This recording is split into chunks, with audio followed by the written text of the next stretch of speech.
If I'm ever hanged again, the first thing I'll do is hang all the singers. George R. R. Martin's A Song of Ice and Fire is, perhaps unsurprisingly, full of songs which play a multi-layered role in the series, and whose importance is reflected throughout the immediate story and, in addition, Martin's background world-building. The oral tradition is older than the written word in all human societies, facilitating the transition of culture and knowledge from one generation to the next. Songs occupy an important function in this tradition as they play the dual role of providing immediate entertainment and a mechanism for the preservation of the history of a people and their customs, values, and beliefs. The structure of songs make them easier to learn and memorize, and less likely to degrade over time. Even in a literate society, songs retain power, being both a reflection of their time as well as transcending the era in which they were first composed. Power of the oral tradition broadly and of song in particular is most exemplified in the free folk culture beyond the wall. Their society is one of the closest to a pre-literate culture, so it is not surprising that they fully embrace song and music. Their latest king beyond the wall is a singer, while their mythological symbol of power is the horn of Joramun, whose sounding could supposedly awaken giants or even bring down the wall. Those were the first few lines of Songs and Singers of Ice and Fire by Amin Javadi of A Podcast of Ice and Fire from the book A Hymn for Spring. Enjoy this bonus episode outside of our normal release schedule. So hello and welcome to another episode of History of Westeros. Today's episode is about A Hymn for Spring, and we have a special guest, Amin from A Podcast of Ice and Fire, who also has an essay in the book. Hi guys, it's great to be here. Right on, yeah. We've been on your show, both of us. I've been on it several times. Ashaya, you've been on once, I think. Yeah. So it's about time we had you on our show, right? Yeah, I'm sipping from this Arbor Gold you afford me. It's very receptive here. Thank you. That's right. Lies and Arbor Gold. That's what we have for you all today. But about more than a year ago, this book was published through Tower of the Hand. As Ashaya said, it's called A Hymn for Spring. And we contributed an essay to it. I mean, you contributed an essay to it. A lot of other people that are pretty well known in the fandom have contributed an essay to it. And why don't you tell us a bit about how this thing all came together in the first place? Because Sure. This has been running for a while, and we were brought in. You guys had done books in the past, and we weren't part of those prior ones. So you've been part of this longer than we have. Yeah, a couple of years ago, we got contacted by Tower of the Hand. They were putting together a project which became A Flight of Sorrows, which was the first essay ebook. And I took part in it. So did Mimi from our podcast. And that was a big hit. And so we wanted to take what we learned from that and do an even bigger ebook, get more people involved.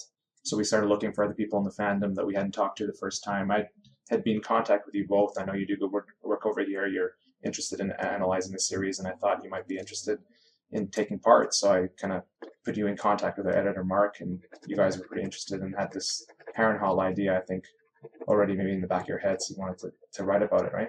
Definitely, yeah. The Harrenhal concept is fun. There's a lot of neat things that we found to write about. Like a lot of subjects, you have an idea of what you want to write about, and then when you start researching and getting deep into it, you find all kinds of new things. That's just the nature of A Song of Ice and Fire. George always puts so many little details in there, so many sneaky things that it's hard to catch them all unless you're really, really looking. Our regular listeners and yours as well probably are super familiar with that concept of how the deeper you look, the more you find. It's never disappointing. And it's no different here. So the difference here is that for us, we got to see a lot of different takes on how A Song of Ice and Fire appeals to people and different things that people have keyed in on that are interesting. The idea of songs and singers, which is what your essay is on, is a great topic. Songs and Singers of Ice and Fire. It's a really good topic. It's right up our alley. It's something that, we could have maybe done if we had the idea first. It's because it ties so much into history. But you did a fantastic job with it, and you've certainly another good example of what we were just talking about. You picked out a lot of things that we had never thought about, even though we've been dealing with history topics so much, and the way it ties into not just the history, but the current situation, the current characters, and how much it's a big part of their lives. I mean, if we were just to list every song that George has made a name of or even written lyrics, it would take a while. There's so many. I mean, there's dozens upon dozens. It's great. I think one of my favorite things he said was about songwriting is that had always wanted to be a songwriter when he was younger, and this is a way that he's been able to, and he, has even been nominated for awards because of the Rains of Castamere and stuff like that. That's true. And That's he's actually in some songwriting academy. He said that at a con we went to earlier this year. That's really neat. The advantage of this project is you get to choose a topic and narrow down and really do that research, which you might not do even for an episode. I'm sure you guys put a lot of preparation into your episodes, but it's still not going to be the same as writing an essay and spending the weeks and months in doing the research and putting it together. Right, and for us, this is this episode. We're calling it sort of a bonus episode because it's a little different than our normal style. In fact, we haven't even mentioned. We're a few minutes into this now. We haven't even mentioned that this is the first episode we've done in years that has no video accompanying it. So that's kind of fun for us. We are in our pajamas. We didn't have to get dressed up like we normally do. The reason for that is simply, you're not a camera guy, so we just made this simple. That's nice for us. And some of the people who usually watch us on video might have to check out the podcast side of things if they want to catch this. And real quick, I want to drop a couple of thanks, not just to Amin for joining us today, but for some of the other authors who contributed to this book of essays, such as Stephen Atwell, who wrote Machiavellianism for a Purpose. He also wrote Who Stole Westeros? 2 essays from Stephen Atwell. Of course, y'all are very familiar with Stephen, if not from his own Race for the Iron Throne blog, but from having him as a guest on our show. Another guest that we've had is Jim McGeehan, who wrote How to Win Thrones and Rule People, which is a great title. And another person we've had as a guest, Iron Bends by Jeff Hartline, a.k.a. Brendan Beefish, as well as Stefan Sassa, who wrote The Patriarchs of Westeros and The Word is Grolio. And Stefan has been a guest on our show as well. Wait a minute. Stefan did 3 essays. Making History, The Battle of the Redgrass Field, which is funny that that's the one I forgot to mention because I was the editor for that one. So, and then we also have by John Jasmine, Unconditional Victory, and by Alexander Smith, A Game of Adaptation. And John and Alex are the founders, 2 of the founders of Tower of the Hand, if I'm not mistaken. That's correct, yeah. It basically is an all-star list in terms of people involved in the fandom, and that's fun, being able to get together and put it all together in one ebook, right? Definitely. That was really fun. And Mark Kleinheinz was the overall editor of the project lead, so to speak. He's the man who is he's an editor in real life.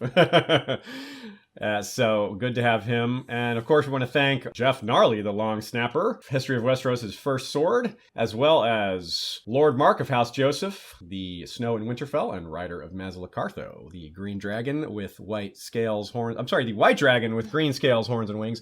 Got that backwards. It'd be interesting to have an inverted dragon. They'd be like a nice pair there. So let's get into your essay. We're going to start with your essay, and we've got, we'll transition into our essay about Harrenhal. There's some interesting things that the two have in common. On the surface, people might not guess that songs and singers and Harrenhal, the Curse of Harrenhal specifically, have a lot in common. But we'll show you. We'll get into that.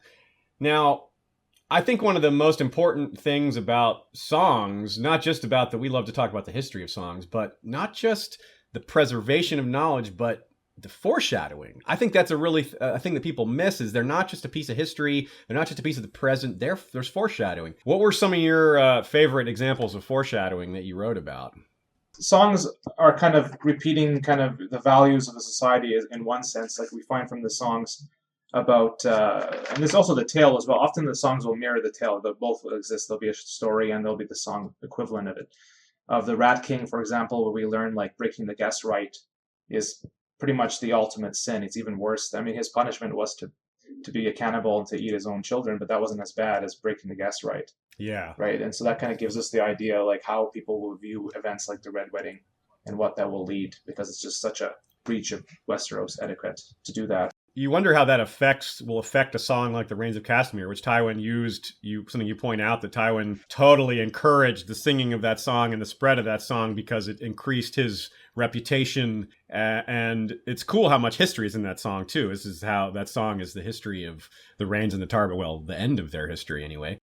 And you wouldn't think Tywin would be the type that would kind of like music or promote it, but he knows the political value of it, right? Yeah. He's a bottom line guy, and he sees how that it helps him out. And you wonder how that song will, in the future of Westeros, will the song take on a different meaning now that it's attributed to the Red Wedding? I mean, I personally when I think the Reigns of Castamere now, that is what I think of. I think of the Red Wedding, even though that has, it's not originally, doesn't have anything to do with the Red Wedding. It's just, now it's inextricably tied because of how it was presented to us in the story. Yeah. I think of the Reigns destruction because we learned it so much later that, we only learned about how it happened just in the past 2 years. Yeah, that's right. The World of Ice and Fire gave us that full story. That's true. So it was especially notable to me. Yeah, that's really neat. Okay, the other thing that comes to mind is, as we kind of touched upon, is the Bale the Bard story about what he did there, which ties kind of the Blue Rose idea to the Starks, shows that connection, which is relevant to Lyanna. It shows Bran Stark hiding in the crypts. Like it's possible to hide in the crypts for a year or more at a time if you want and not be found. And it also conveys, that song about Bale the Bard, Ygritte is able to talk about Winterfell's glass gardens and the crypts, and even though she's never even seen the tower yet at that point, she's able to communicate something even without understanding it. That knowledge is passed through her. Yeah, it's really neat. There's a lot. You're right. It's not just about the story of Bran and foreshadowing that Bran and Rickon and crew can hide in the crypts, but like you said, it talks about Jon and Lyanna, and there's the Blue Rose imagery, and that ties into Rhaegar. And Rhaegar, of course, is a big part of your essay as well, because he's one of the most prominent characters, even though he's dead by the time the story starts. That music is a big part of his character in general, and it's a big part of how Lyanna noticed him in the first place. We remember there's that quote where we hear that Lyanna was brought to tears by his singing, and then one of his brothers, I guess it was Brandon most likely, was teasing her about it, and she, punched him or something. Yeah, he was like the rock star of his era in a way. It wasn't his fighting that caught her eye, right? It was his music abilities that pulled her in. Which is funny because it seems like there's a good chance that her fighting and her, attitude and character was what drew her to him. The guy attracted to the toughness of the girl, and the girl attracted to the musicianship of the guy. Well, maybe even just being a singer, being open to these songs might have kept his mind more open than the average person. Yeah, that's. He also read wildly too, but to appreciate a girl like that. Yeah, Rhaegar is painted as a character, as a person that there's a lot of things that you can't help but like about him. Certainly there's things you can dislike about him, maybe some of his decisions that he's made. But the music as part of his character is an inextricable part of him, and it's such a differentiator. You just can't, there's just very few other characters in the entire story who are important that have, a musical background. Because it's not like, just like Tyrion and learning tumbling was something that his father really frowned on because it was something that lordly people don't do. It's generally not something that the highborn have as a diversion. It's kind of beneath them, so in the way they think about it, which we think is kind of silly, but there's not many highborn that go into it. You're exactly right. So that was a bit of a rarity there, but they do kind of, you see singers all the time at court and around places. They get the ear and the eye of the nobles. They just don't usually come from them. Yeah, that's right. And there's a lot of parallels between the other major character who has music as a big part of who he is, and that's Rhaegar. I'm sorry, it's Rhaegar, not Rhaegar. Mance Rayder. And similarly, just like there's a lot of love tied up, an important love story tied into Rhaegar and his music, with Mance, it was a big part of, and this is something you talk about in your essay very clearly, how he was drawn to wildling music. His love, specifically his love of wildling music, was a big part of what drove him away from the Night's Watch. That makes me think of Aemon telling Jon that you can't have love and duty because they're not compatible. And that is, to me, it's like Mance chose love over duty. And it was more, except that he didn't choose a woman like Rhaegar did. It was music and freedom and these things that the music represents, which is, I think that's really great that it's tied into his story that way. Yeah, the Night's Watch is so restrictive that wouldn't fit what he was looking for. The song that we have about the Night's Watch, Brave Danny Flint, kind of shows that it's supposed to be, it kind of starts heroic. There's this girl who disguises herself as a boy and goes to the Night's Watch and is going to maybe become a hero, but ultimately she's discovered she's raped, she's murdered there, and it shows how dangerous it can be at the Wall, what the condition of the Wall is going with the quality of recruits going downhill. and it's kind of a warning against people trying to bend gender norms in Westeros. Yeah. And another neat parallel I noticed is, it's kind of a sub-parallel, I suppose, is that the what we were just talking about with regards to how music is not the kind of thing that the noble generally get involved with directly. It's something they hire musicians, and that is immediately apparent when Jon meets Mance for the first time, and he assumes that the singer is not Mance Rayder. He assumes it's Tormund because he looks like a warrior, and surely it's not the guy playing the harp or the lute or whatever it is he's playing. Now, let's talk a bit about how history and music comes together. You talk a lot about the difference between oral tradition and writing, and how oral tradition, of course, in every society that's ever existed in the ancient days of Earth, had oral tradition / music before they had writing. And that's, maybe it's an obvious thing to say, but it's not an obvious thing to maybe realize if you haven't taken the time to think about it. Was that one of the things that you were really keying into early on when you were coming up with this topic and writing about it? Yes, definitely. I mean, starting with the free folk who basically don't even have much of a written society, it's still the most dominant there. But even in Westeros, where there is writing, it's still a small minority of people that write. I mean, there's the nobles who learn to read it. There's by their inherent right. There's maesters and merchants that do it because it's practical. But most people still can't read or write. Most people still rely on the songs as their main way of hearing about history and about what happened before they were born. And you also talk about why they last. And this is something that's close to me as someone, I have a degree in music, so of course I've thought about these things a lot. And it's just that how well they stick with you. I mean, you hear a song, and if the melody is catchy enough. I mean, that's the whole thinking behind making advertising jingles. They're specifically trying to create an earworm, something that sticks with you, something that you can't forget. Not that you want to, or it has nothing to do with whether you want to forget it or whether what your attitude doesn't matter. It's so compelling, so addictive that you can't help but remember it. It's just like none of us are ever going to forget how the Game of Thrones theme song sounds if you've watched the TV show at all. Maybe if you've only watched it once or twice, you'll forget it. But if you've watched the show every season, that song's with you forever. You're going to die with that song in your head. All of us. That's how we're all going to die. Ominous. With that song in our head. Not literally, no. But if you played at your funeral, it's going to be... That's right. Everyone's going to have... We'll all have the Reigns of Castamere played at our funeral, if not the Game of Thrones theme song. That's what you got to play at a wedding, by the way. That would be pretty cool. Play Reigns of Castamere, and then you're a hardcore fan. I wonder how many real world weddings have had the Reigns of Castamere played in them. I'm sure so many. It's got to have been done by now, by Lots a few people at A least. lot of times. I wonder how many times it was done as a surprise. Like neither the bride or groom, like one of them wasn't in on it, and they're just like, "Whoa, what the, what the hell's going on? Should I be worried? Should I have worn my chainmail?" Well, we did actually. That was done one time at one of the Ice and Fire con conventions a couple years ago, where they just started playing it in the middle of the dance party, and then people came in with like foam crossbows and started shooting people. That's hilarious. Speaking of Ice and Fire Con, good chance for a quick segue there. We're all going to meet each other. Amin and us, we have not met in person yet, but we will be meeting at Ice and Fire Con. And we hope to see you all there as well. It's going to be a lot of fun. There'll be a lot of, just picture yourself in a relatively small area, outside of town. This is not a big city that this takes place in. So it's a nice, out of the way, but not hard to get to location where it's just fans of A Song of Ice and Fire and nobody else. That's some people's idea of heaven. It's pretty close to... or hell. Or hell. Some people would call that hell. But for us in the fandom, it's a great thing. So...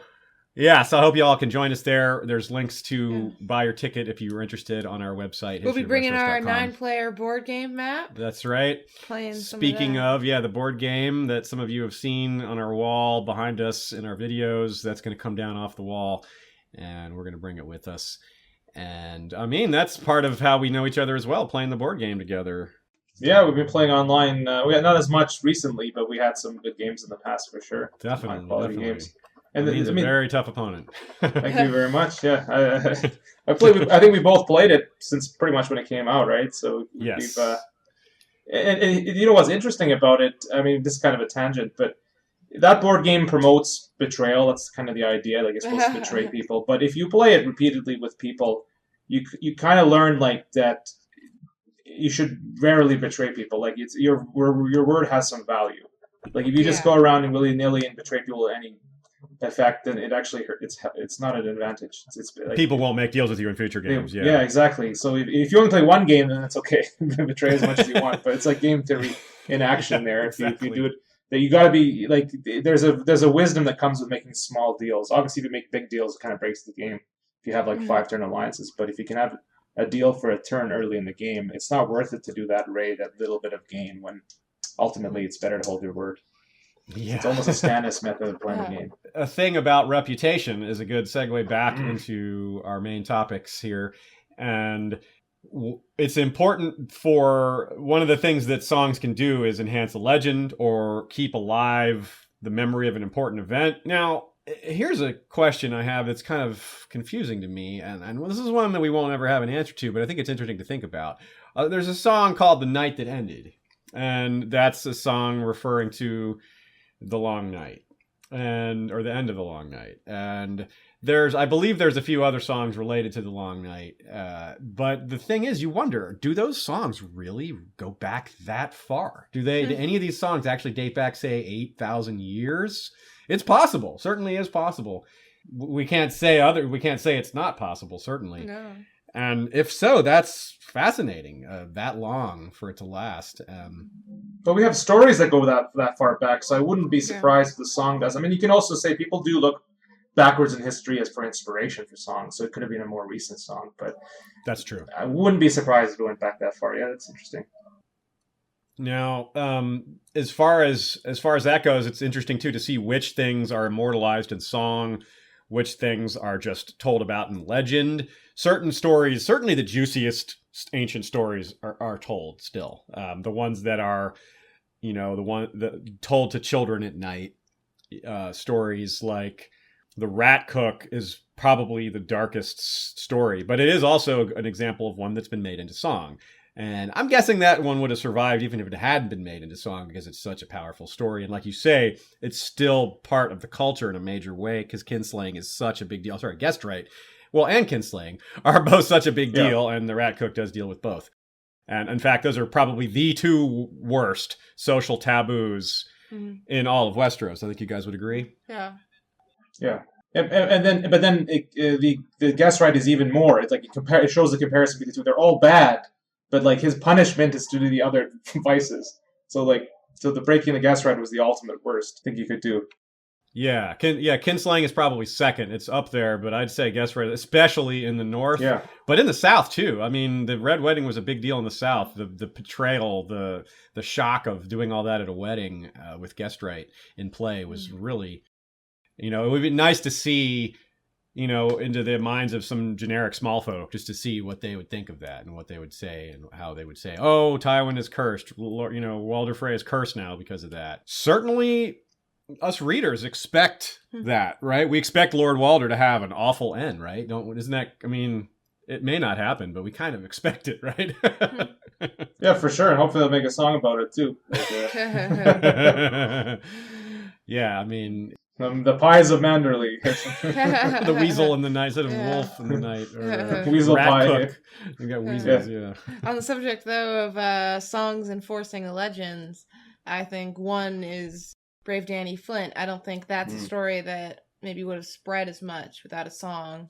That's a good point. It's not a huge historical event. Yeah, it's not a game-changing event. It's not like the Long Night. A girl. Yeah. So it's just a tragedy. One fun thing I had thinking about when we were preparing for this episode, as you all can tell, this is not a scripted episode, which is it's fun for us to change things up every once in a while and do discussions. But one of the things I was thinking about before this, and I was tossing around how to include this was, and it's kind of a frivolous idea, but I still think it's fun, is what genre some of these songs would be in if they were modern songs. Like, to me, the Brave Danny Flint would be metal. Whereas something like this Florian and Jonquil would that would be I think that would have to be a folk song, or something like that. Well, that's the thing. For example, Reigns of Castamere had different interpretations, right? In some, it's like a jovial, happy song, and other ones, it's a somber. Yeah. That's the way of singing it, so... And for another version of Reigns of Castamere, at the end of this episode, we'll include my rendition of Reigns of Castamere that I recorded for Radio Westeros at least a year ago. So stay tuned for that. That was fun to record. Oh, yeah. I'd like to see the Dornishman's wife as like a diss rap. Slept with your wife, man. Yeah. Yeah, it would be a rap type song, yeah. And I mean, that... Just that song in general, it shows how these songs travel. I mean, Mance has traveled himself, but he's singing it beyond the wall. Yeah. He's singing about Dorne beyond the wall. And then songs of my Seasons of My Love is from Essos, I think. Yeah. Seasons of My Love always makes me think of like some 60s type song. Yeah. Shay has a list of songs pulled up here, and it's probably not a complete list, but man, it's big. It's a large list. 59. Well, this kind of goes into, I think, like, were you going to ask me about what I wish I had put in there? That always happens to us. We're like, oh yeah, we got to put this in. Well, two things mainly. One of them is, I think there's a song I talked about later because these songs do change over time, right? They're not, even though they have catchy lyrics, they're still changed. And I think I found a song that the city in it changes, or there's different versions of it, which is good because that makes sense that it would. Yeah. Maybe it's Off to Galltown, I think. Okay. They said he changed the lyrics to Off to Ashford. Oh. Hedge Knights. So that makes a lot of sense. Certainly there's real world examples of that. Like there's songs that go back so far no one knows who came up with them. Yeah. So he did though. That's a great example. Yeah. So that's what you wanted to include. You didn't include that? I didn't include. I mean, I didn't write about it in the story here. It came up kind of in the discussions that came up afterwards after I released the essay. The other thing is Baron and Maiden Fair. I mean, I write about it. It is about sex, and maybe that's why it's so popular. But I didn't quite write about. I mean, it's about consent issues in Westeros, right? Like Westeros has problems with consent, and so does that song, right? It reflects the culture there. I didn't quite bring that out there, and I think that's worth noting. Yeah, that's a good point. Yeah. And seeing the list kind of reminds me of. I mean, there's the religious element of the songs too, right? That helps reinforce the faith. Hymns, yes. Yeah. We even got a little bit of that in the show. Yeah. An actual version of it. In fact, it's very memorable, I think, because the way they sing it, it's one of those ones that it's got a very recognizable harmony and melody, or not harmony, but melody, and it's got distinct rhythm to it as well.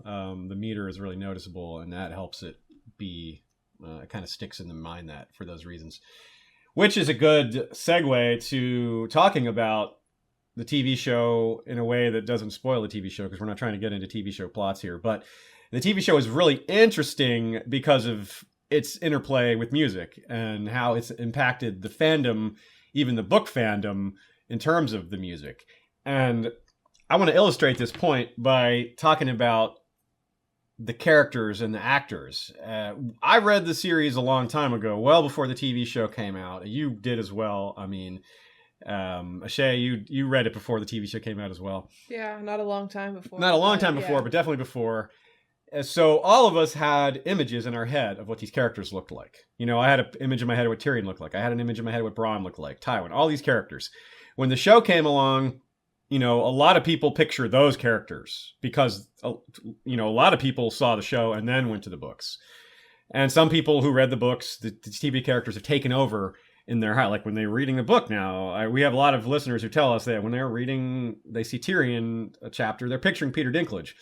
I totally get that. But it does not happen for me because I had these images in my head for 10 years before seeing them on TV. It was too long set in my brain for them to be replaced.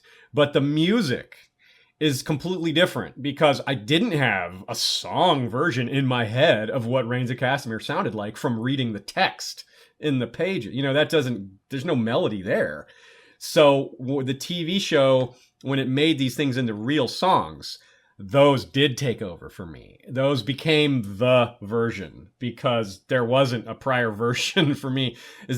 How does that concept, how does that play for you guys? For me, I think the soundtracks more than the songs. Definitely the soundtracks, like the Targaryen and Stark soundtracks, they do kind of resonate with me. I think that will stay there. I mean, and Amin Javadi's work, which is, by the way, it's not me. there's a theory out there. We're the same people, but I'm not that person.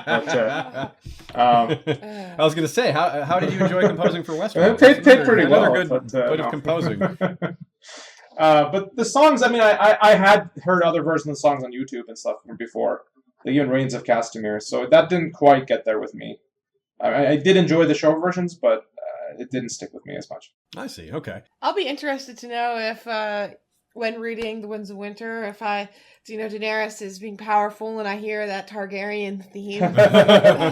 you know the You one. should play it. You should play it in the Yeah. background. That's the only thing the book is missing is like music. We should have books. Ebooks should have music Yeah. that plays in the background at key moments. There that's are a great idea. There are a few out there that have that. Oh, yeah? A few. That's a neat It's idea. definitely should be more popular than it is, but hard to get all that together. There's definitely a few podcasters that have constant music going, maybe just a minor thing going on in the background.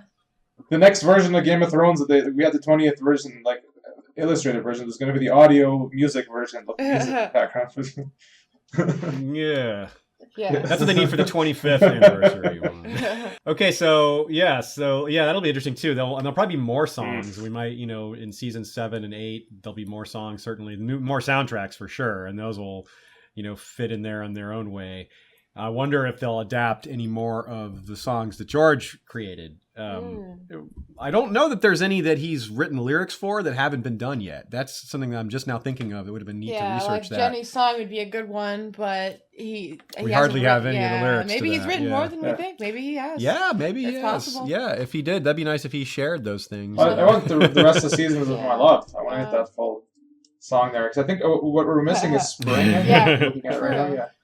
There's winter, there's autumn, there's summer. But Yeah.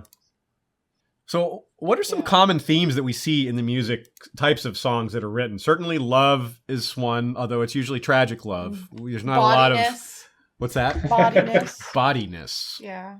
Yeah, sexual themes are popular and it sells well. I mean, the Baron and Maiden Fair was from even Edge Knight times and earlier it was popular. So, yeah. Which is tied to love. Good point. Yeah, that one's really lingered, and then a lot of tragic songs Warning. that don't have anything to do with love. A lot of war songs, of course. That's unsurprising. And, As we not mentioned, just religious. Religious, yeah, that's a big one. Although there aren't old god songs that I can think of. Can you think of any songs that reference the old gods? Certainly old wildling culture, northern culture, the Last of the Giants, things like that. But I can't think of any. Yeah. Last of the Giants, I think, fits it the most, maybe, because it's like, even John's like, well, there's still, like, giants around, and the guy's like, you're such a fool. So, I mean, one of the meanings might be, with the ones that died south of the wall. Maybe the last one south of the wall that got cut off. And thinking back to the really, really old songs, we touched on that briefly about the concept of songs that have come all the way from the Long Night. We can go back even farther. I mean, the children of the forest are called the singers, right? They sing the songs of the earth, that kind of thing. It's supposed to be, I believe that's supposed to make us think of Native Americans culture and that's a big tie. That's those are some themes that we associate. So there's a lot of different songs here that can lead us into different subjects. There's a couple of newer songs, and this is a concept I like thinking about. Some of the newest songs that were written, as in they were written during A Song of Ice and Fire, as opposed to songs that were written before the series that the characters remember from history, or songs that are traditional. Of course, she's most famous with Tyrion. Right. Maybe the most famous. I guess Tywin and the Reigns of Castamere counts for that too. That's not the series. Yeah. That's not during the series. Yeah. Now, so a good example is Lord Renly's Well, I was going to say the Wolf in the Night, but Lord Renly's Ride is a great example too. Lord Renly's Ride is the song composed as a pro Renly and pro Joffrey song, which is to show it was kind of a propaganda song showing that the Lannisters, and even though Renly was a traitor, since the Tyrells and the Lannisters or the Baratheons / Lannisters are merging into one family, they gotta explain how Renly's treason. They gotta kind of make all that fit. So the song speaks of Renly lamenting his treason and repenting his treason and coming to help out the Lannister, Baratheon, Tyrells and repenting for his bad deeds. So it's that's a good example of a propaganda song, and I wouldn't be surprised if that song isn't one that is still sung 100 years from now. I'm guessing that one's going to be forgotten, but you never know.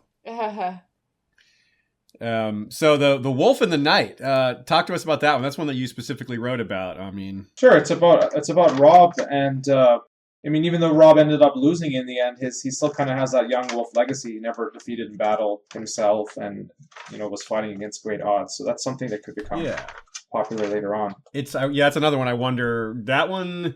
You talk about specifically. This is a good example of what we're talking about. You even bring up whether you think that song will be remembered later, since the Kingdom in the North is kind of dead right now. It may revive itself. Who knows what's in coming in the last 2 or 3 books, but it's certainly not a dead idea. But right now it's kind of dead, and you wonder if Northern Loyalists will continue to sing that song, and whether if the Bolton situation were to stay, if the Boltons were to keep control for a while, which I don't think they will, but if they were, do you wonder if is Ruth Bolton the kind of guy that would ban that song? It would kill people for having it sung or tear tongues out. I would think so. Mm-hmm. Yeah, I think so as well. But I mean, how much longer are they going to be in there, right? Yeah. They have bigger problems than songs right now. Yeah. Such as Stannis. If you had the 5-year gap, then maybe that would have been a hit. It's like they have all these flashbacks, and Roose was trying to ban this song. Yeah. It was like we don't have any Bolton songs. There are, there's no the skin that was flayed. Yeah. Flayed in the night. Yeah. I think, the end of Bale, I don't know if the Bale the Bard song goes, I mean, the tail goes kind of into that, right? That's true. Bale is flayed. Yeah, isn't he? Or no, I mean, the son that kills him is the one who's ultimately flayed. Oh, yeah, that's right. That's right. The son. Yeah, because of kinslaying killed his own. And then Bale's child, right? Not Bale himself. Yeah. I don't know if that's in the song or if that's just part of the tale. Ygritte knows about it, mentions it, and then Jon's like, well, this is bullshit. But it's actually, that actually supports the whole story, that there's some lord skinning him. That fits the Boltons doing that in the past. Yeah. Yeah, you wonder, I think you even maybe mentioned this, you wonder if that particular piece of skin is still hanging in the Dreadfort somewhere. Probably. And one of the reasons I brought that concept up about banning songs is it speaks to both a lot of things we've been talking about throughout this episode, the fact that songs are so memorable, and that's why, and the way they stick in your head. And that's an important reason why someone would want to prevent them spreading in the first place. If you're, a Machiavellian politician and you're trying to control certain things, that's a really obvious thing to keep a hand on. And hey, our favorite Machiavellian character in all of A Song of Ice and Fire, Bloodraven, specifically outlawed singing songs about Daemon Blackfire. There you go. Yeah, and then there was later a song about Bloodraven. Yeah, Thousand Eyes in One. Yeah, and I'm wondering if that song was pro Bloodraven or not. It was probably a little of both. It sounds, because Thousand Eyes in One speaks to how powerful and how his competent he was. Yeah, his network of secrets ran so deep. The singers often are the ones who face the punishment, right? Like right now, or they're just useful scapegoats, not just for the singing, but in general, like with Whiteswall, Watt. No, not Whiteswall. Marillion. I mean, like he's used there, and Blue Bard. Blue Bard is being like tortured till he's like a. Oh God. You're right. That's a great topic. It's the darkness of A Song of Ice and Fire in a small category that people probably haven't noticed. I certainly didn't notice it. But when you put it in your essay, I was like, wow, yeah, this is so true. There's look at the list of singers and look at the fates that they've had. Persecution of artists. I mean, it's bad. They're going to be controversial. Marillion kind of deserved it. He did. That guy earned his punishment. Yeah. Something. Maybe not that exact punishment. Maybe not so extreme, but he earned he earned some form of punishment. He certainly went too far. Yeah.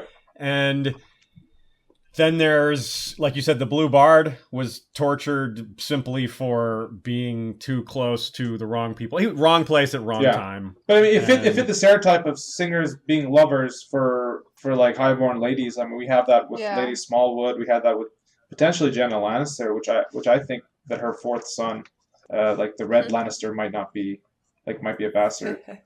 It's my own. And another one that that's a neat idea. Yeah, Red Walder. And the one that. Yeah, and the one that you mentioned very specifically is Darian.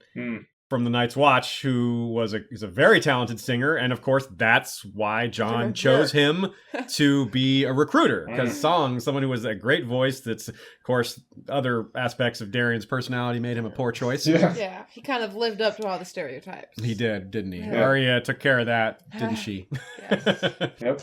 Ended his song. And another one who kind of earned his fate was Simon Silvertongue, the one who basically threatened Tyrion to his face. Like, come on, dude, that's just really dumb. And that was the ultimate, well, not him specifically, but just the Tyrion's line, if I'm ever hanged again, the thing I'll do is hang all the singers, was one of the main inspirations that got me on this path to do this essay. Oh, yeah. Yeah, you talked about Tyrion, and there's a great quote I picked out of your essay. Here it is. Tyrion Lannister has a special relationship with two particular songs. His recollection of Seasons of My Love is bittersweet, reflecting his past relationship with Tysha. It's a song that he remembers often and cannot forget. And then, of course, he has all these other songs that he has this isn't exactly a good relationship he has with this song with Tysha. He says it's bittersweet. I'm sure it's, he has some happy memories of Tysha, but mostly these days when he thinks of Tysha, he feels ashamed and embarrassed and sad. So it's not probably very bittersweet anymore. At the time that, at some point it was bittersweet for him, but nowadays it's probably mostly negative. Yeah, mostly bitter. Because he's in a bad space right now, although things are looking up for him, but not yet maybe. So I think that's really important, just the way that some of these songs impact these really important characters of ours and how gets a rise out of them, or it changes their emotional state really quickly. And that's something that songs can do in the real world. I like that George has carried over how much music can really touch the brain and in ways that modern science does not understand. And I just think it's really cool. These unknowns. George manages to carry that over without trying to explain what those unknowns really are. So here's an interesting subtopic as well. We talked about how singers have had such terrible fates all over, but they're really, really welcome everywhere, aren't they? They're really popular at the same time. It's kind of like, because they provide that, people like songs, and two, you kind of like show off if you have singers coming to your court, right? It's part of the atmosphere of your court. Yeah, it makes you a bigger, more important lord to have that particular aspect. You got your maester, you got your septons, you got your gaggle of different petitioners and geese, gaggle of geese, brace of asses, etc. So it's fun. So that's kind of an interesting dichotomy. They're very well. Everybody wants to have singers around. Sansa, in particular, thinks about how much she loves the songs, but they quite often have awful things happen to them. Yeah, I'd also want a singer around if I had the type of entertainment they have. Which is, almost nothing. Which speaks to the earlier point about how memorable songs are. Like there's a lot of songs that are memorable, but in the modern world, there's so many of them. One earworm can be taken over by another. You hear a really catchy song, but then you hear another one more recently, and that one takes over. But these are people that they probably go months at a time without hearing a song. So, and there's just fewer songs out there. It's not like you pop in your smartphone and just, hit shuffle. You may hear Bear and the Maiden Fair around a campfire, and that's the only song you're going to hear for a while. And that might really stick with you. So these songs might even stick even more in the heads of the average Westerosi because it's all they're exposed to. I think that's kind of neat. The hymns, like a regular churchgoer is going to be constantly singing the Song of the Seven or the Mother Maiden and Crone, things like that. Maiden Mother. Yes, they sing their own version. So there's a ton of songs that don't have names, that we just hear that there is a song about this topic, but there's no name given. And I think one of those examples is one of the songs that's a good way for us to start transitioning to our Harrenhal topic, which is that there's that infamous battle above the God's Eye Lake between Aemond Targaryen riding Vhagar, fighting Daemon Targaryen on Caraxes the Bloodworm. And that's a famous battle. Of course, that's something that just the event itself is really neat. And, two guys dying, fighting each other, falling into the lake. That's just a great story. So it's not a surprise that someone wrote a song about that. That's the kind of thing that probably people would remember without the song. But the song makes certain that people will remember, and it makes certain that people talk about it, and it makes certain that it attaches more significance to it. But also, songs have a way of exaggerating, right? There's a lot of things that people like to embellish. Now, that's true of oral history as well, I think. And it's certainly true of rumors. We talk about that a lot, the game of telephone, where someone starts telling a story and they want to make it sound a little sexier than the last person that told it. And just like here, there's no, song bank that has all the original lyrics stored somewhere. So people probably change things here and there. And some of these changes may stick. And maybe songs kind of permanently change, so to speak. And I wonder, it's a whole probably rabbit hole that we're not going to go into, but it's something to think about how prior versions of these songs might have been. Or one example from your essay is something you point out that might be a mistake, a continuity error, is the song A Call to Dance of the Dragons, where Tyrion thinks it's better sung by a man and a woman. And you propose that it sounds like it would be Rhaenyra and Aegon II, which makes sense. Those are the two claimants in the Dance with Dragons. But then Tyrion says it's a haunting ballad of two dying lovers during the Doom. So that's odd, right? Why is it called the Dance of the Dragons if it's during the Doom? So that's a little odd, and that except that maybe it inspired the name of the Dance of the Dragons. Absolutely, this was a long-known song. Yeah, exactly, or maybe this could be an example of the song. The song evolved over time, but the name stayed the same. Something like that. I don't know. That's me sort of trying to repair what might be a continuity error with an explanation that fits, which is how I think how we should do these things. Yeah, it's a bit. I mean, it's boring when you say it's just an error. Like, what does that? It's more fun to try to patchwork away that based off the world history. Yeah, that fits it. So. We get to exercise our creativity that way. One thing that's kind of a meta topic here, the idea of there being lots of songs that are about important events. What about important events that don't seem to have a song attributed to them? Maybe there's a song out there and we just haven't seen it yet. But what are some ideas for important events, either in the far history or recent history, that either could have a song or maybe should have a song? Yeah, I'll go with my pick first, which is Nymeria's Crossing. It's possible that it does have a song. We have a song called The Burning of the Ships that's sung in the north, but there's specifically Brandon the Burner, so it's possible that that song is about him, but it also makes sense with Nymeria's story. It's a song that could have been adapted, just like we were talking about maybe someone borrowed a song and kind of repurposed the lyrics for something that's more appropriate for their culture. That could be a perfect example of that. And if you're going back far enough, we talked about there's maybe songs that date back to the Long Night, so why not some other major historical events like the Doom, for example? That's a good example. Going back even farther, I think you mentioned the breaking of the Armor Door when we were talking brainstorming. It makes me think a lot about one of the best show-only things there is, which is that Doom of Valyria poem. Oh yeah, very good, very good. Good point. Yeah, that's very relevant. How about the coming of the Andals? I'm trying to see if there's any songs that kind of shows their invasion. Yeah. That's a cool idea. They would want to have songs about their triumph. Yeah, about their coming over. I can't think of one, though. That's a really cool thought. Yeah. Yeah. I don't think there is, but of course, it could be out there. Yeah. I wonder what other songs Rhaegar had. I'm sure he had like a big old playbook. Yeah. Sure, he's got some good Targaryen, Valyrian. Yeah, I wonder if there's some Valyrian songs with Valyrian lyrics. Yeah. Well, we do see some songs sung in High Valyrian during Storm of Swords during the Red Wedding. Tyrion thinks it's silly that they're singing in a language that pretty much no one there understands. Which is funny. It's also a way for him to not have to write the lyrics into there. He's just like, well, no one knows what they're saying, so that's hilarious. It's just background noise. That's funny. Okay, so what about favorites? What are you guys' favorite songs from the show / books? Either one. I mean, it can the two can. It can be a specific rendition. It can be just the lyrics. It could be one without lyrics if that's just the one that you like the concept of. Yeah.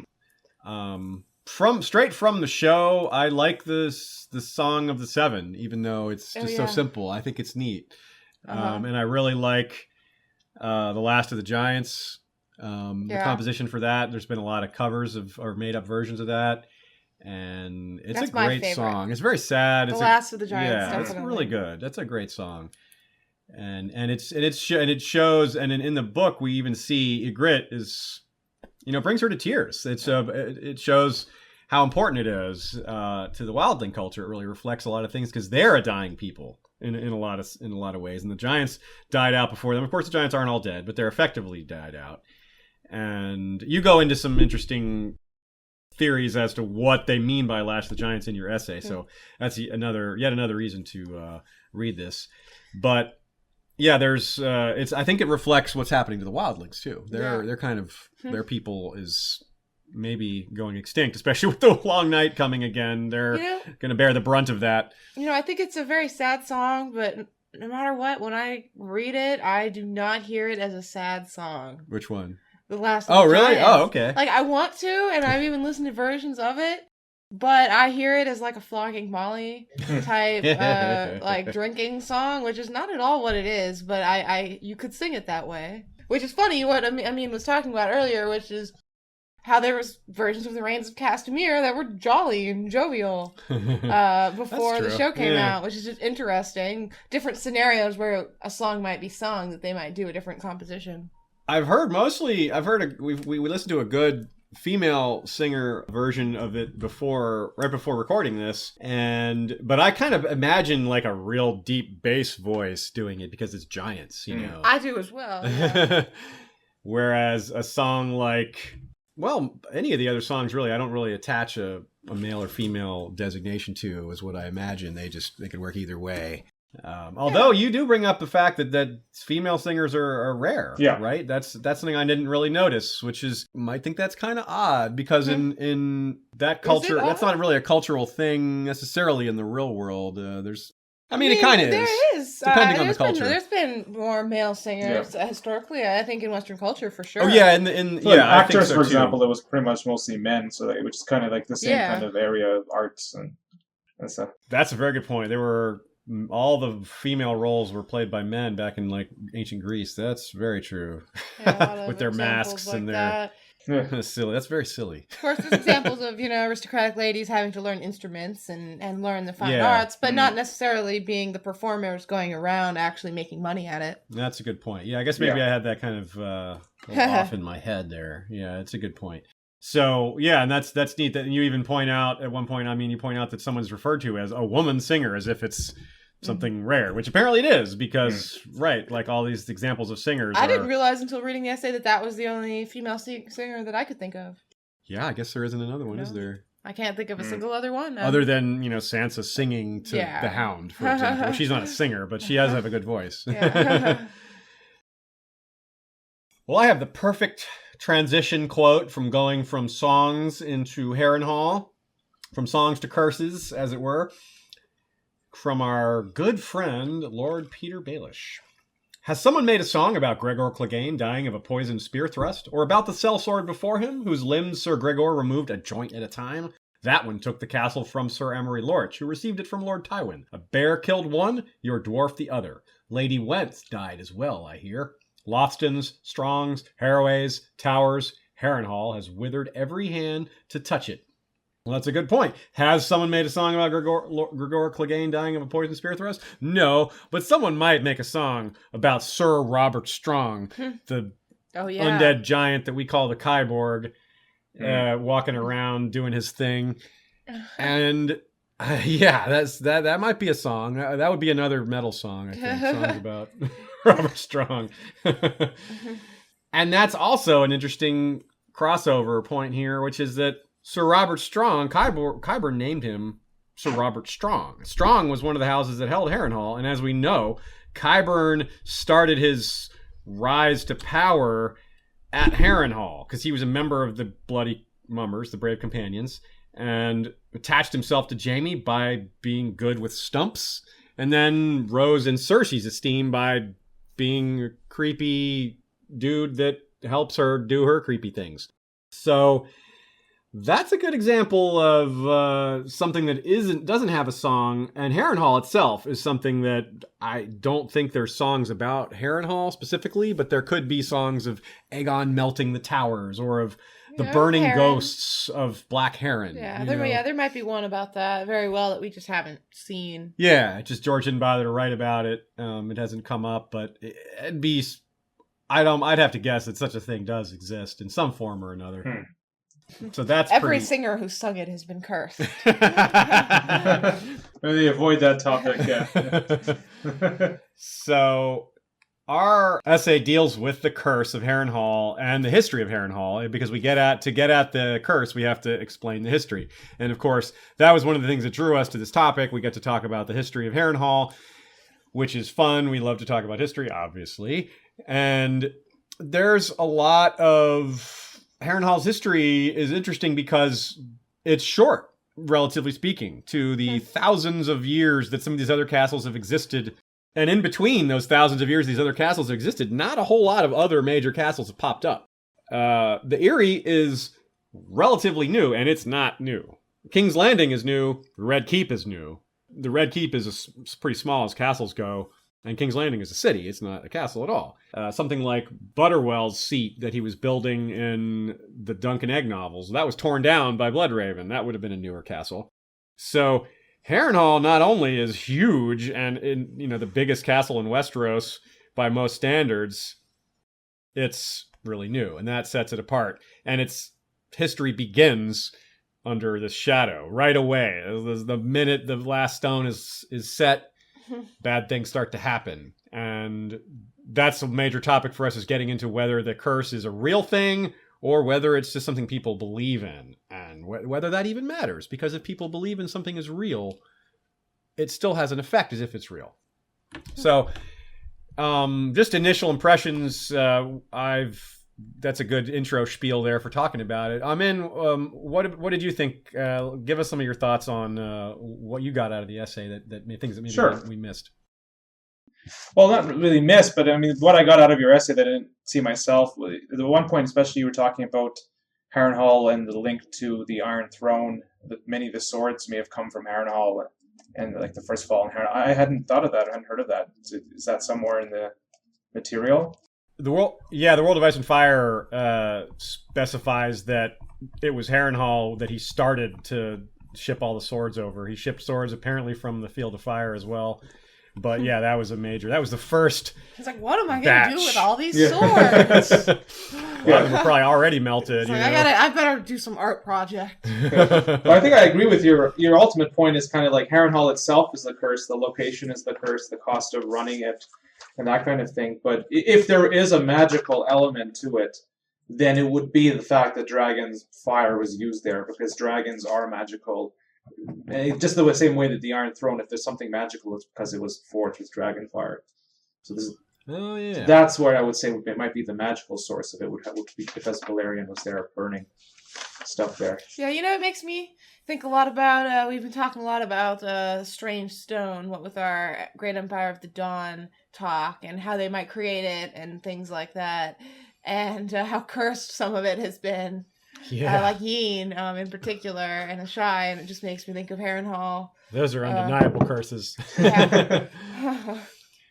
Definitely undeniable. Everyone died. Okay, that's real, right? Yeah, you can't explain that one away. Well, you also go over potential fertility problems is one of the issues that comes up with people there. But I mean, I don't think it doesn't seem to be a male issue. Like the strong are still able to have bastards, but a lot of the women aren't able. So is there something about that dragon rock that makes women barren?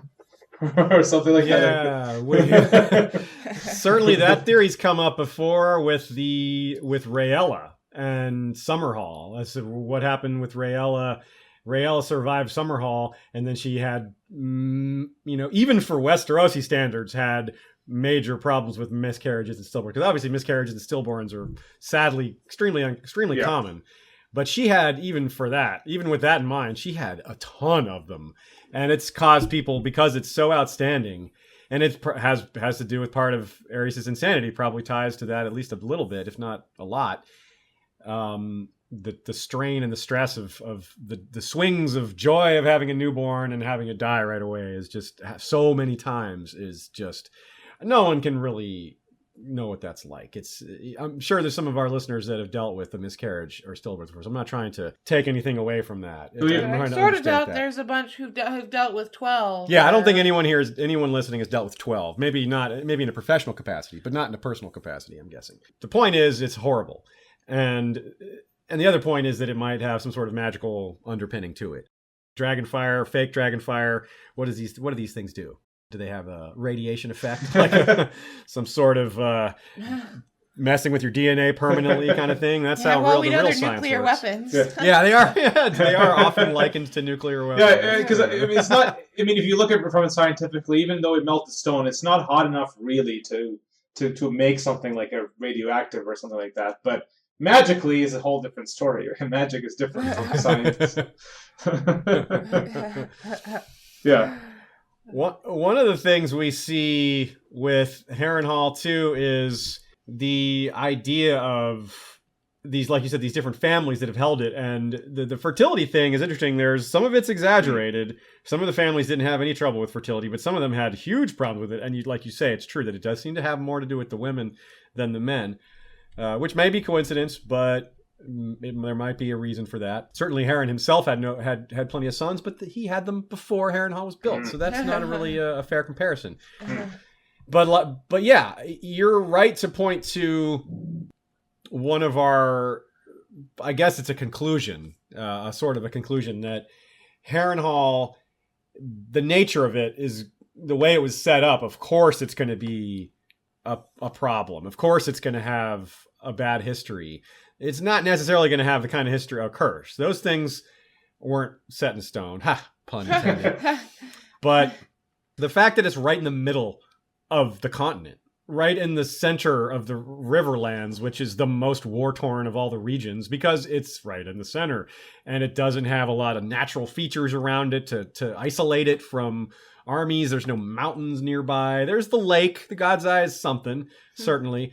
But the God's Eye also takes us to the creepy, mystical side of things here, which is where Harrenhal is also an interesting centerpiece. We talked about the possible influence of dragons here, but there's also that really, really creepy, angry-faced werewood that has permanent wounds from a Valyrian steel blade, and that bleed every spring. And it has, and we theorize that the face is so twisted and angry because of all the things it's seen there at Harrenhal. And one of the things it saw was pretty happy. Well, one of the things it saw during the construction was other werewoods getting torn down to be built into it. There's werewoods which is odd that they didn't touch this heart tree. I guess even Harren had a little bit of superstition in that he didn't cut this tree down. Maybe that was a mistake. Maybe he should have cut that tree down. Yeah, that was the big problem. There's also the Isle of Faces, I think, is nearby, isn't it? Like, it's like that area is an interesting area. Naturally. Yeah, it's like it's the center of all these different magical elements coming together. You got the old gods, you got the green men. The green men, Green Man. Yeah, then you got this magic of Qyburn. You got the strong thing going on. Like that might be tied to all this somehow. One theory was that he learned how a missing piece of his recipe for creating kyborgs was something he found in the library there at Harrenhal. And we tie that to Mad Danelle Lothston, who is supposedly a sorceress, and because she lived a long life or whatever. That's a big subtopic we go into in this essay. Is she bathed in blood, and then I think you mentioned that maybe she just had red hair dye or something, which was kind of interesting. That's an interesting interpretation. People wouldn't, the average like lower class person there wouldn't understand what that is. They'd be like, "Oh, it's blood in a canister." The only other red liquid they're familiar with is wine, and they wouldn't guess that it's wine. It's like, what is she putting her hair in wine? They would, blood, etc. And the black bat of Harrenhal is a sigil that people associate with it, even though the bat hasn't been in charge for a while. It does. The Wents are in charge of Harrenhal when the story begins, but they're gone really quickly, and they were already basically dying out. And that was the thing we talk about, the fertility of the Went women as compared to the Freys, because 2 Went women marry Freys, and and the Freys are supposed to be all fertile, and the Wents are the cursed house because they're in Harrenhal, and of course the Harrenhal wins. The Frey Went marriages produced very little. One of my favorite things that we got to talk about was some kind of meta-textual stuff inspired by Bran Voss. We got to talk about some of the symbolism in these bat and wolf imagery. Okay, so we have this really awesome quote that's pretty sneaky. don't forget that the Stark children, not the elder Starks, are all have Went blood. They all have the blood of the bat in them. The blood of the bat. And we love to have pointed out several times in several different episodes that Ned Stark battles Oswell Went at the Tower of Joy, and Oswell would be an uncle or some sort of cousin, depending on his relationship with Minissa. I assume Minissa and Oswell were brother and sister, but that's certainly not certain. Certainly not certain. Mm-hmm. And so, but they're kin in one way or another. So that was like a bit of kinslaying-ish thing, in unintentional, which is we call that the curse of entangling marriages, which isn't really, I don't know if that's a reflection on Harrenhal, but it's certainly tragic and sad. But anyway, Ashaya's got this awesome quote here. Yeah. The Northern Girl, Winterfell's daughter. We heard she killed the king with a spell and afterward changed into a wolf with big leather wings like a bat and flew out a tower window. But she left the dwarf behind, and Cersei means to have his head. That's stupid, Arya thought. Sansa only knows songs, not spells, and she'd never marry the imp. Yeah, so that's great, right? The big leather wings like a bat. That's exactly her. That's speaking to her heritage. A wolf, with that we only have to explain the wolf part. And the bat, the big leather wings, that's her grandmother. So there wasn't any way to get a fish into there. No Tully fish getting into there. Dove into the water. Yeah, wolf with big leather wings dove into the water. Flopped around on the ground. So that's really cool. Then there's a lot of that hidden imagery with heritage with Sansa, because Elaine Stone, her false name, also speaks to the stone head of House Baelish, which is easy to forget because Peter loves to use his Mockingbird sigil, but his family's sigil is the stone head of the Titan of Braavos. So that's really cool. And of course, Brienne is hunting for Sansa and Arya while carrying around not only a Stark sword, a sword made from the Stark sword, but a shield that used to be a Lothston shield painted over. So she's got that bat. That she's hunting for a bat with a bat. Very cool, very sneaky. George sticking that stuff in there like he always does for us to find and geek out over. Another thing we talk about a lot is what's going to happen with Harrenhal, different possibilities. Certain things haven't resolved themselves. Maybe if the curse is a real thing, we might see some bad things happen to some people that haven't had a chance for the bad things to happen to them yet. Obviously, Gregor held the castle and he had a horrible ending. Amory Lorch, same thing, real bad. The bear got him. But we have Roose Bolton, who has yet to have any sort of comeuppance. But he might be killed by his own son. That's a possibility. If not, who knows? But I don't see him living throughout the series. Yeah, he's definitely got a bad fate coming to him. So yeah, you guys think it'll be particularly awful? Noose. A noose for Roose? Yeah, that's what I think. I'm mostly joking, but unless he's a vampire Roose, whatever. Like if he is, it fits the blood bathing. Is he bathed in the same bathtub? Are there? Do they have moose? A moose for Roose? Yeah, well, Roose has been doing a lot of damage to the moose, the Hornwood moose. Yeah. The moose will kill him then. The moose is going to get Roose. That's it. That would be fitting. But Baelish is the one that never actually went there. Right. And is in a good situation now. I mean, he used the title to his advantage. You kind of talk about maybe he can use the troops, but then it kind of said maybe not, which I can agree with. I mean, like, just because he has a claim over it doesn't mean anyone's going to listen to him. Right, and that's a major thing we discussed as well, is why Harrenhal used to be considered a prize. Now Peter Baelish calls it just, a black hole. You can't, it's just impossible to handle.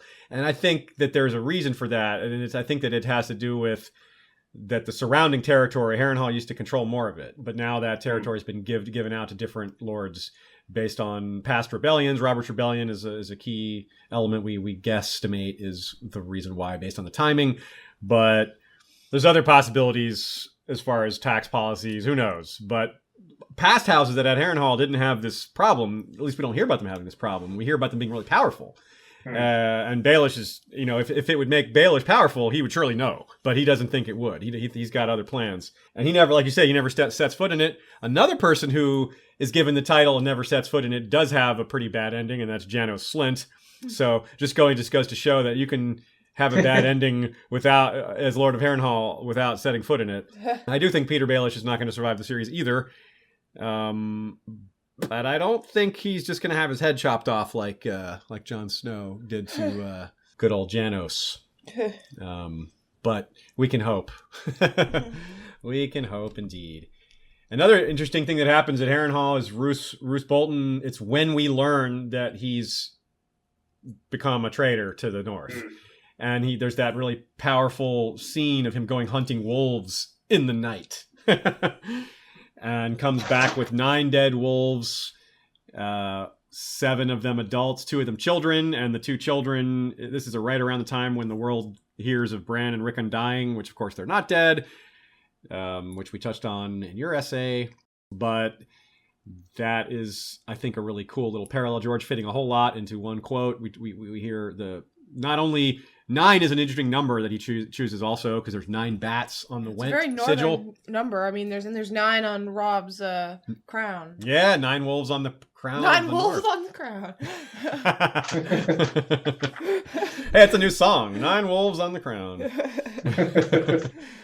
I really like the Lothstons they're really cool. And even though I go out of my way to debunk some of the supernatural stuff about them, I think that's a neat idea, and I think the idea of a female ruler or a powerful woman is really interesting, and it relates to characters like Melisandre and Shiera Seastar, all of whom who have bathed in blood, we're told they bathe in blood, rather. Yeah. We don't know for sure. We don't have any pictures on Shiera Seastar's Instagram is secret. You have to get permission, and she has not accepted our request. Well, you have that. You specifically say like this from your essay. We cannot underestimate how quickly the fairly mundane turns to rumors of black magic when a woman is involved, and particularly a woman from Essos. I mean, that could have been an essay in this book.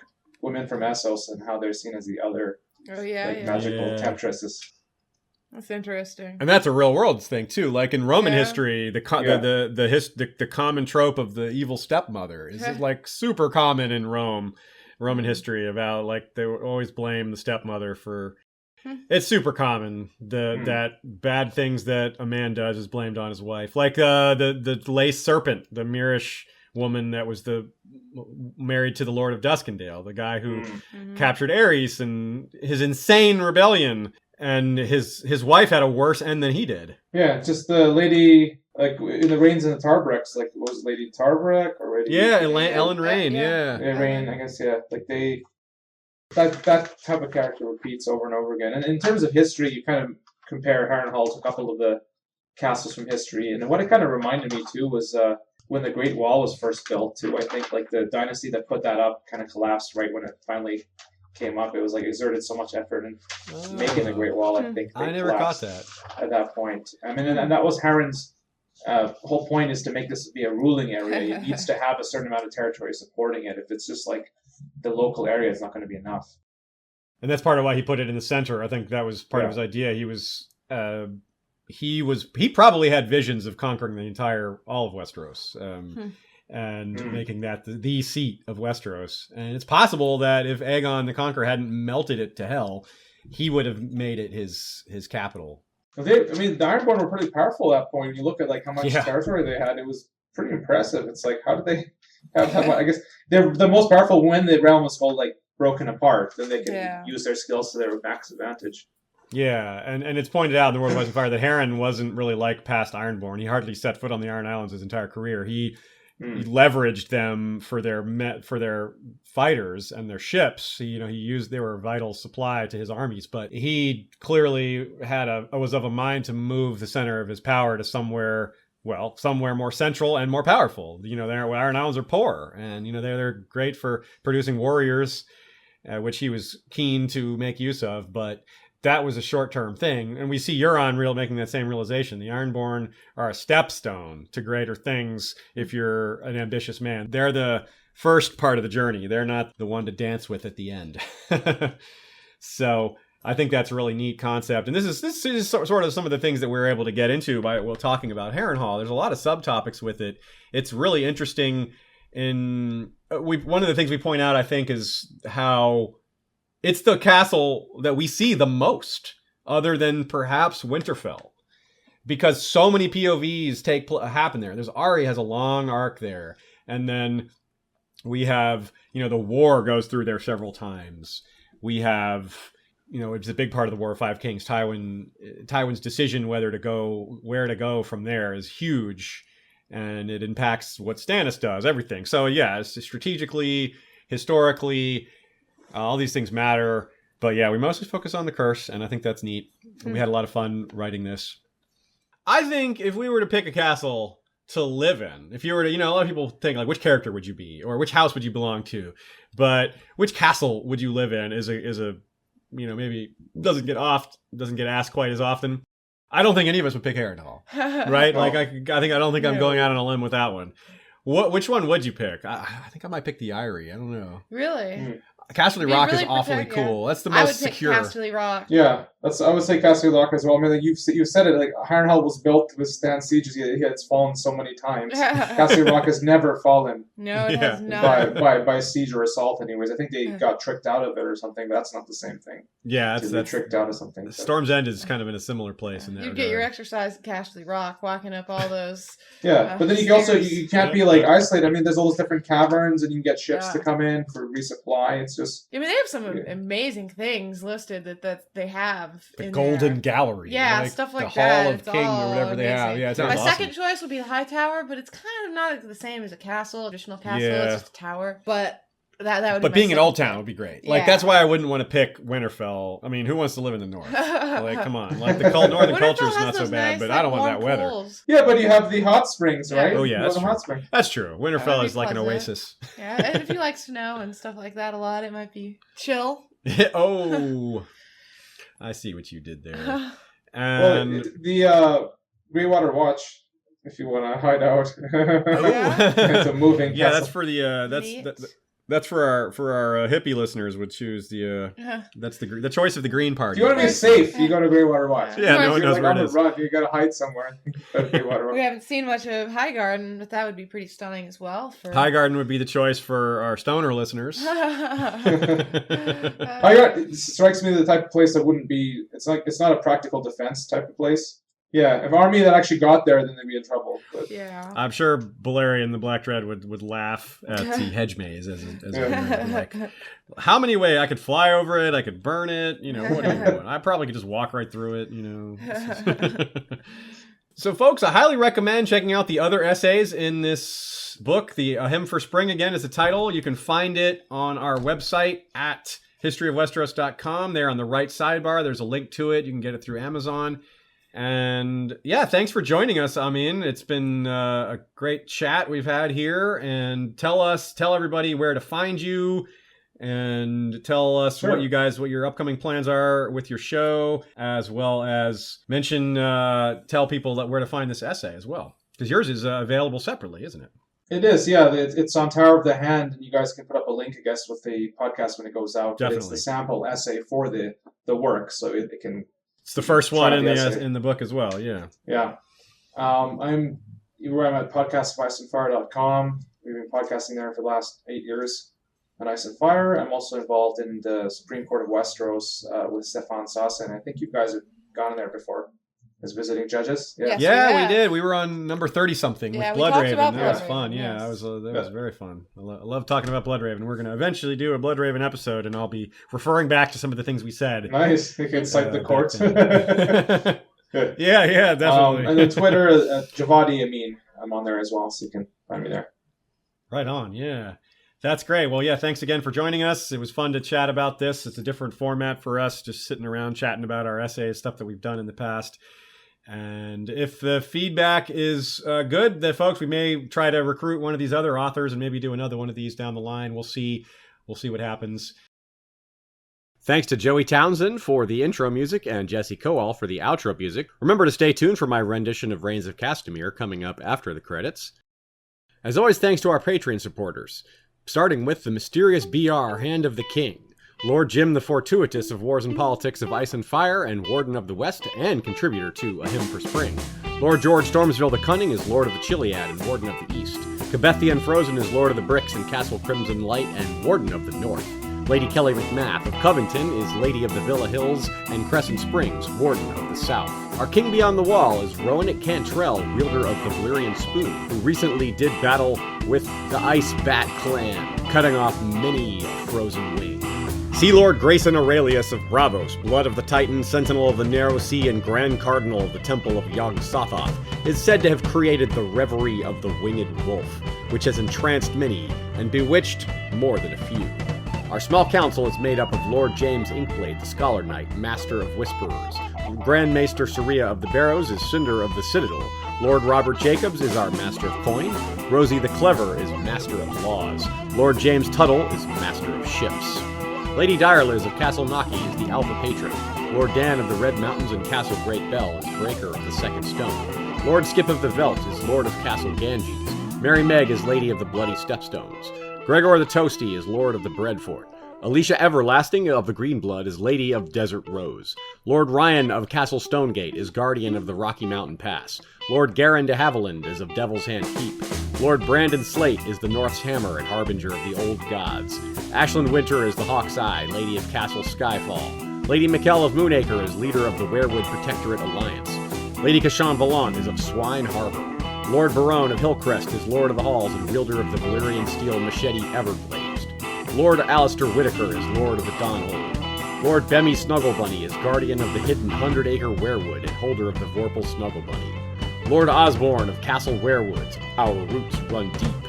Lord Brandon Brewer of Castle Blackroon is sworn alesmith to House Stark, Grand Master of the Zithamanters Guild and Keeper of the Buzz. And Lord Imriel of House Jourdain. Also, King's Justice Sir Troy the Steady is wielder of the Valyrian steel blade Fate. Our Kingsguard is commanded by Lord Commander Dubbington, the Red Bear. And the History of Westeros Night's Watch is commanded by Lord Commander Daenerys Flint of the Night. Lord Commander Daenerys Flint of the Night Fort, avenging the memory of brave Dany. First Ranger Fabian Flowers, the Bastard of Green Shield. First Builder Lyanna Kelly, Lady of the Steelhold. And First Builder Patchface of Motley Wisdom. To get a great nickname like one of these or one of many other benefits, sign up at patreon.com/historyofwesteros. You can also support the show by leaving a review on iTunes, by following us on Facebook at The History of Westeros, on Twitter at Westeros History, and of course our website, www.historyofwesteros.com. Thanks everybody for listening. We'll be back with a regular scripted episode in the near future. So until next time, Valor Morgullis.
proud lord said that I must bow so low. Only a cat of a different coat, that's all the truth I know. A coat of gold or a coat of red, a lion still has claws, but mine are long and sharp, my lord, as long and sharp as yours. And so he spoke, and so he spoke, the Lord of Castamere. But now the rains weep o'er his halls with no one there to hear. Now the rains weep o'er his halls with not a soul to hear.